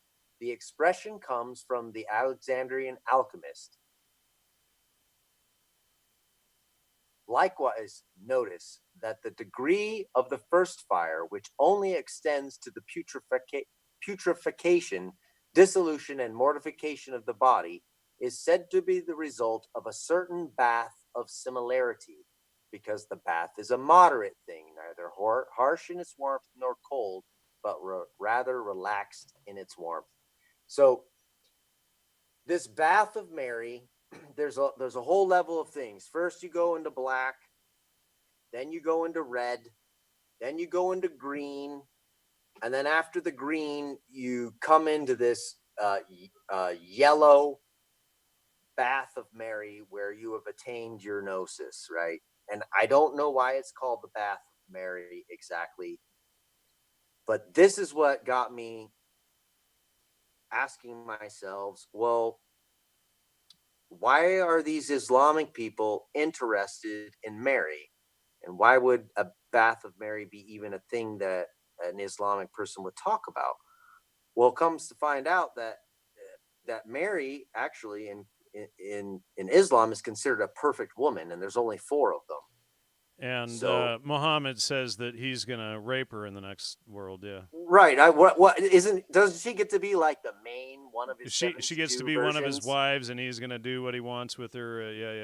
Yeah, the perpetual virgin, Right. Mary. Oh God, wow, sick. So anyway, there it is. There's the curious tale of Baron von Sebottendorf. He's clearly Islamic. He clearly has a whole hell of a lot to do with the racism, the ethnic racism, and its popularization in the world. He had a lot to do with the rise of the German Workers' Party that ended up getting taken over by Hitler. And he mysteriously dies. This guy should have you scratching your head. And his other books are crazy too, but they're not as to the point as this one, because he had a secret mission from Islam. And I honestly believe that Nazi Germany was Islam's first serious attempt to take Europe again after they had failed. But that's after King Jan of Poland pushed them all the way back and wiped them out. So exactly. But next time we're going to get into that, how this Gnostic Islamic strain found its way into the Catholic Church, because that's basically what Rosicrucianism is a Gnostic version. Should we give them a little more hint there with what's the J word? Oh yeah, so the Jesuits. The Jesuits, so, yeah. There's a real good chance the Jesuits are the Knights Templar come back to destroy the Catholic Church from the inside for having had them cast out of the church. That's what I think. I think that and for having many of them killed as well, because they were so corrupt. Right. Yeah, but a ton of Templars escaped. A ton of them escaped. In fact, more of them escaped than got killed. And you can actually you can trace where they ran away to. And funnily enough, one of them ends up being the second leader of the Jesuits. So Alexander just said Nazi philosophy did heavily align with Islam. There was a scholar at the time that compared Hitler to Muhammad. Sorry, end up really late tonight. So who that scholar was Carl Jung. So yeah, Carl Jung. Yeah. So you're exactly right. I'm glad that a few people are catching on to that, even if you just jumped in late and we're just wrapping it up here. But please support the show. Please subscribe. Go to Patreon. The link is right there in the show description, or go to logosmedia.com. We can use all the support we can get. Of course, like I said, the show is demonetized. We can use the backup channel, but there's only like 1,700 subscribers on there, and a lot of people miss the show when we do it over there. So I don't know. We could probably do it over there just so people can, help support the show during it. But greatly appreciate all your support. Thanks for the participation, those who, participated honestly and actually try to contribute intelligently during the show in the chat. Thank you, Todd, for taking the time again to put all of this research together. It's fascinating stuff. Beyond doubt, we now know that Nazism was an Islamic front. We've shown how even the Kabbalah is Islamic, and it goes all the way back. And for that matter, Gnostic, Babylonian. But so people need to start looking a little deeper rather than just at the scapegoat, because if we don't figure out who the true enemy is, we're going to be left, attacking people and defaming people, etc., who aren't even, guilty of what they're being charged of. And we need to read the Bible. We need to read the Old and New Testament. We need to read the Quran, the Hadith, the Talmud, all of these books, so that, and these are the primary texts. If you want to know what the Quran says, you go and you read the Quran. And sure, there are watered down English translations of it. So, some of these websites compare 3 or 4 or 5. I think there's 9 English translations total, but look up the different translations and compare them and find out what these things actually say. Same with the Talmud, just like you would with the Bible. Like I use eSword software when I study the Bible, which I had up a little bit ago. I'll show it here again. But, on the top row here, I've got over 30 different Bibles installed here so that I can check each of the different translations and what they mean. And I can just click on compare here, and it shows me all of these passages from each of the different translations. I prefer the KJV version, either the 1611 or the newer version, but the modern King James version is pretty good as well. But you can go through and check these things. You can use Strong's Concordance down here to look up what a word means. So look up what the translation means. Like here's the Greek, and then we can look up the definition in the Greek and find out what each of these words means and do some original research on it. But if we're not reading the Bible to know what the Bible says, we're not going to get what's going on. And many people are just caught into and I fell for it before, caught into a dialectic that there's nothing of value in the Bible. You need to get over that. It actually really does explain all of the stuff going on today. And if you read it, you can see so much more than if you don't read it. And I think Todd would wholeheartedly agree with that statement. Oh, absolutely. And honestly, you need to read everything. Yeah. You should read as much as possible and not just take one guy's, book, even though it may be very impressive with many, footnotes and this and that. Just you can't take just one guy's point of view. You gotta read everything and compare and contrast and have a mind that's pursuing truth. That you just gotta want to know truth. Like how is it that we actually are and existing in this world and what's happening? Just right. And not be too stuck on your point of view. So, be willing to change your mind. And if you want to know what the Jewish texts actually say versus all of the rumors spread by the KKK and neo-Nazis and GDL, etc., you can go to sepharia.org, and this has a complete version of the Talmud. They have the so-called redacted texts are included in this. You can read the Midrash and Tanakh, which is the first 5 books of the Old Testament, Mishnah, etc. They've got a copy of the Kabbalah here. So you can go through and read these texts and know what they actually say. You can, check the actual text. You can see the Hebrew here. And if you use Chrome browser, by the way, if you want to translate what that text says, in Chrome browser, this is Firefox, but in Chrome browser, you can just right-click and click Translate, and it will give you a translation right there if you can't read Hebrew or whatever. So, you can verify the translations there. And, these books are translated for everybody to read on their own. It's not any, mystery, but these are law books. And so once you grasp that they are law books, you can understand that they're, legalese, like, oh, that's pretty loud.